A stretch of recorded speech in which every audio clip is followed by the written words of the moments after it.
সরাসরি সুন্নাহর অনুসরণ করতে গিয়ে আমরা কেন আজকে ফজর পরে মক্কা থেকে আসলাম না? আমরা তো আমাদের বাস রাতে না এসে সকালে আসতে পারতো।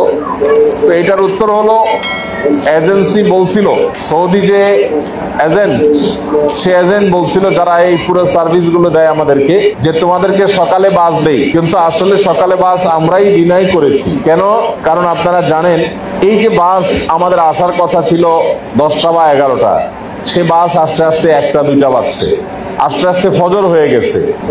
তো সকালে যে বাসটা আসার কথা ধরেন 7টা বা 8টায়, ওই বাসটা যে দুপুর 2টায় আসবে না তার কোনো গ্যারান্টি নেই। কারণ রাস্তাঘাটগুলো সব ব্লক হয়ে যায়, জাম হয়ে যায়, চাইলেও আসলে সবকিছু পারফেক্টলি টাইমলি মেনটেন করা যায় না। আমরা এক বছর 2022-এ সম্ভবত এরকম সকালে আসার জন্য আমরা নিয়ত করছি, বাস ওইভাবে সেট হয়েছে, সেই বাস ছাড়তে ছাড়তে দুপুর পার হয়ে প্রায় আমাদের আসর ছুটে ছুটে এমন অবস্থা হয়ে যাচ্ছে।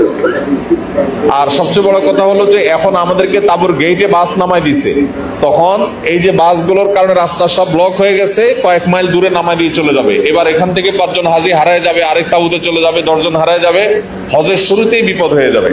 এই জন্য আমরা আগে ভাগে চলে আসছি। আল্লাহ শুকর যে সহি সালামতে আমরা সব ভাই আসতে পারছি, আমাদের বোনরা সবাই আসতে পারছেন, আমরা বলি আলহামদুলিল্লাহ।